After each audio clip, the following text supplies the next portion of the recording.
क्या इस 4.5 साल में ये यहाँ पे एक हॉस्पिटल की स्थापना नहीं कर सकते थे? जेवर में कर दिया होता, एक स्कूल एक कॉलेज की स्थापना हो जाती, वो भी नहीं करा पाए आप। विकास की बात करते हैं लोग। ये नौजवान साथियों, आपको हमको समझना होगा। ना इन्होंने शिक्षा के नाम पे कुछ किया, ना इन्होंने विकास के नाम पे किया। अब देखिए, जहाँ तक की बात आती है दनकौर ब्लॉक की, देखिए ब्लॉक हैं मेरे ज़िले में, जो ब्लॉक थे, बिसरक ब्लॉक है, दादरी ब्लॉक है और दनकौर ब्लॉक है।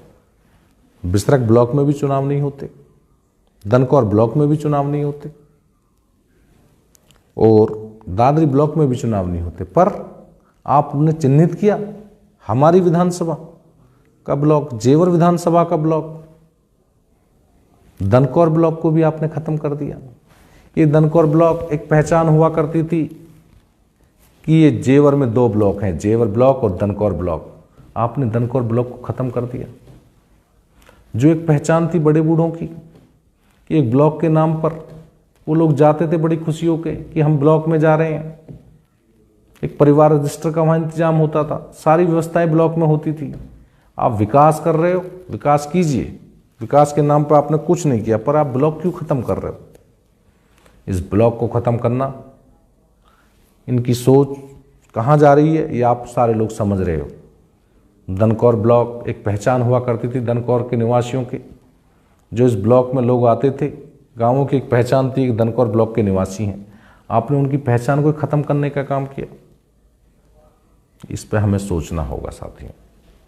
आप नया कुछ नहीं कर सकते तो पुराने हमारे जो हमारी पहचान है उनको खत्म करने का काम कर रहे हो। क्यों कर रहे हो आप इनको पहचान खत्म करने का काम? आज देखिए, जहाँ तक सड़कों की व्यवस्था है, सड़कें पूरी तरह से ध्वस्त हो चुकी हैं। सरकारी जो बिल्डिंगें हैं, सरकारी जो स्कूल हैं, सरकारी हॉस्पिटल हैं, वो पूरी तरह से उनकी बिल्डिंग है, जो दीवारें हैं पूरी जर्जर हो चुकी हैं। उसकी तरफ आप लोग ध्यान नहीं देते। ये बड़ा दुर्भाग्य है, हम विशेषकर हमारी विधानसभा जेवर का, उनके साथ पूरी तरह से अनदेखी की जा रही है। विकास के नाम पर कुछ नहीं है, सड़कों की स्थिति बुरी है, बदतर है, शिक्षा की व्यवस्था नहीं है, रोजगार की व्यवस्था नहीं है, किसानों के जो हित की लड़ाई है, जो किसान अपना हक मांग रहे हैं, उनकी कोई व्यवस्था नहीं है। पूरी तरह से एक तानाशाह के रूप में राज चल रहा है। इस पर आपको हम सबको सोचना होगा। एक बात और मैं आपको बताना चाहता हूं कि यहाँ की स्थिति जो रही जेवर विधानसभा की, जेवर विधानसभा में 216 गांव आते हैं। आप गांवों की स्थिति देखिए, जो मेन रोड से जो गांव कनेक्ट होते हैं, उन गांवों की जो कनेक्टेड की जो सड़कें हैं, जो कनेक्ट करती हैं उन सड़कों की, उनकी स्थिति बहुत बदतर है। बुरी स्थिति इन लोगों ने कर रखी है। कोई किसी तरफ ध्यान ही नहीं दे रहा। इस धर्म के नाम पर, मजहब के नाम पर ये लोग लड़ाने का प्रयास करते हैं, फिर जात पे आ जाते हैं। ये इनकी सोच है। 4.5 साल में तो बहुत कुछ हो सकता था। 5 साल होने जा रही है सरकार को। यहाँ के जनप्रतिनिधियों को पूरी तरह से किसानों की, मजदूरों की, नौजवानों की, सबकी अनदेखी इस सरकार में की गई। अब आपको देखिए साथियों, मैं ज़्यादा नहीं कहूँगा, एक बात मैं आपसे कहना चाहता हूँ। मुझे बहन कुमारी मायावती जी ने आशीर्वाद देकर आपके बीच में भेजा है, और निश्चित रूप से ये तय है, आप सारा रिकॉर्ड उठा लेना। 2007 और 2012 के बीच में जितना विकास हमारे ज़िले में हुआ, हमारी विधानसभा में हुआ, और भी सरकारें रहीं, चाहे वो समाजवादी की रही हो, चाहे अब वो भारतीय जनता पार्टी की सरकार हो, उन्होंने विकास के नाम पर, नौजवानों को रोजगार के नाम पर, शिक्षा के नाम पर, स्वास्थ्य के नाम पर कोई एक भी सुविधा यहाँ मुहैया कराई हो, एक भी यहाँ पर कोई बिल्डिंग, हॉस्पिटल बनाया, कुछ नहीं इन्होंने बनाया। ये केवल हमारी जो धार्मिक भावनाएं होती हैं, हमारी जो सेंसिटिव धार्मिक भावनाएं होती हैं, उन पे ये लोग केवल गुमराह करते हैं। ना तो ये आपको रोजगार से इन्हें कोई मतलब, ना किसानों के आंदोलन से इनको कोई मतलब, ना नौजवानों को रोजगार देने से इनको मतलब। इनको मतलब केवल ये कि धार्मिक भावनाएं फैला दो, धार्मिक मुद्दों पर लोगों को, नौजवानों को गुमराह कर दो। बहुत हम लोग गुमराह हो लिए, बहुत हम लोगों ने जो आपने कहा हमने किया। 2014 भी आपको दिया, 2019 भी आपको दी और 2017 भी आपको दी। पर आप बताइए, विशेषकर मेरे जिले में, हमारी विधानसभा में आपने इनको क्या दिया? कुछ आपने नहीं दिया। मैं एक वादा आपसे करता हूं, अगर मुझे यहां से मौका मिलता है, आप सभी लोगों का प्यार मिलता है और मैं इस जनता के आपके बीच में यहां से विधायक चुन के आता हूं, तो मेरे नौजवान साथियों, किसान साथियों की, जो नौजवान साथियों की, किसान साथियों की, किसानों की और इस जेवर विधानसभा के पूरे क्षेत्र के जो आम व्यक्ति हैं, जो उनकी अनदेखी हुई है, उस अनदेखी को मैं बिल्कुल पूरी तरह से, पूरी ताकत से आपके साथ खड़ा हो जाऊंगा। पर आप मुझे इतना मजबूत बना देना, इतनी ताकत दे देना कि शासन प्रशासन में मैं आपकी बात रख सकूं और वो मेरी बात मान सकें। देखिए, एक जनप्रतिनिधि का दायित्व होता है कि वो जनता की सेवा करे। सेवा भाव का एक उनकी सोच होनी चाहिए, सेवा करने की सोच होनी चाहिए।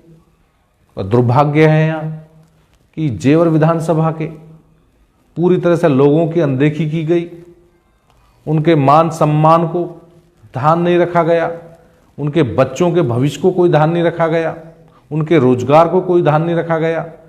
किसान आज भी आंदोलन कर रहे हैं, किसानों के हक के लिए उन्होंने कोई काम नहीं किया, कोई पहल नहीं की। पर मैं एक वादा आपसे करके जाता हूं, अगर आप लोग मुझे इतनी ताकत दे देते हो, मुझे इतना सक्षम बना देते हो, अगर मैं विधानसभा में बैठकर आपकी बात मनवा सकूं, कह सकूं, अगर हमारी सरकार बनती है तो निश्चित रूप से ये जो समस्याएं, जो अनदेखी आम जनता की हो रही है, किसान अपने हक के लिए लड़ रहे हैं, नौजवान रोजगार के लिए लड़ रहे हैं, परेशान हैं, नौजवानों को रोजगार दिलाऊंगा, किसानों को उनका जो उचित हक है वो दिलाऊंगा। आम जनता की जो पूरी तरह से अवहेलना की जा रही है, अनदेखी की जा रही है, पूरी तरह से वो अनदेखी अब खत्म हो जाएगी। अब पूरी तरह से आपका पूरी ताकत से मैं ध्यान रखूंगा, हर तरह से आपके साथ खड़ा रहूंगा, आपके बीच का हूं। देखिए, ये विधानसभा, जेवर विधानसभा किसी के लिए हो सकती है, हो सकता है ये उसके लिए विधानसभा का क्षेत्र हो सकता है किसी के लिए उसका चुनाव की एक वो हो, पर निश्चित रूप से मैं आपको बताऊं, ये विधानसभा मेरा घर है, मेरा आंगन है और मेरा दायित्व बनता है कि हम इस विधानसभा को पूरी तरह संवार के रखें, अपने परिवार के हर सदस्य का ध्यान रखें, उनका रोजगार की व्यवस्था होनी चाहिए, किसानों के जो उचित मुआवजा होना चाहिए, किसानों की जो समस्याएं हैं उसका पूरी तरह निपटारा होना चाहिए। जो किसानों के साथ समस्याएं आती है, एनपीसीएल, यूपीसीएल, जो बिजली की व्यवस्था सही टाइम पे नहीं हो पाती, खाद की व्यवस्था सही टाइम पे नहीं हो पाती, तो निश्चित रूप से वो कराने का मैं काम करूँगा। जो इन्होंने हमारे ब्लॉक को ख़त्म किया, दनकौर ब्लॉक को ख़त्म किया, हमारे लोगों की एक पहचान ख़त्म करने का काम किया, उस पहचान को वापस लेके आऊँगा। आपने नया तो कुछ कराया नहीं और हमारी जो पहचान थी दनकौर ब्लॉक, उसको भी आपने ख़त्म करा दिया। मेरे नौजवान साथियों, मेरी आपसे अपील है, बहुत बहुत हम लोगों की अनदेखी हुई है। जेवर के स्वाभिमान को, हमारी पहचान को खत्म करने की यहाँ के जनप्रतिनिधियों ने, भारतीय जनता पार्टी की सरकार ने कोशिश की है और ख़त्म की है। हमारे ब्लॉक की जो लोगों की एक पहचान हुआ करती थी, दनकौर ब्लॉक के निवासी हैं, उस पहचान को इन्होंने ख़त्म कर दिया। मेरा आप सभी से एक निवेदन है कि ये जो इन्होंने अनदेखी की है, इस अनदेखी को अब हमें नज़रअंदाज नहीं करना है। बहुत जल्दी इलेक्शन होने वाले हैं, 2022 में चुनाव होगा। साथियों, इन सभी बातों को ध्यान में रखते हुए इस भारतीय जनता पार्टी का पूरी तरह से अब हमको और आप सबको मिलकर सूपड़ा साफ करना है।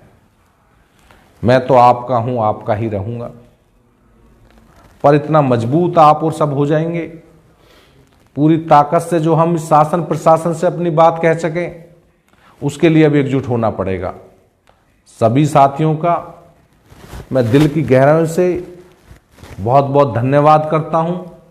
और एक बात मैं आपसे करता हूं कि बार बार मैं आपसे रूबरू होता रहूंगा, आपके बीच में अब आता रहूंगा।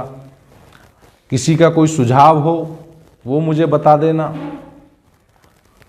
किसी कोई सलाह हो वो मुझे बता देना, क्योंकि मैं आपके बीच का हूं। मुझे आपके विचारों से ही चलना है, आपकी सोच से और आपके सुझाव से चलना है। बहुत बहुत धन्यवाद करता हूं आप सभी का कि आप सभी ने मुझे सुना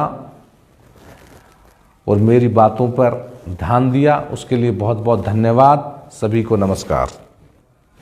बहुजन विचारधारा को घर घर तक पहुंचाने के लिए हमारे YouTube चैनल को सब्सक्राइब करें, लाइक करें, कमेंट करें, शेयर करें और बेल आइकन की घंटी दबाना ना भूलें।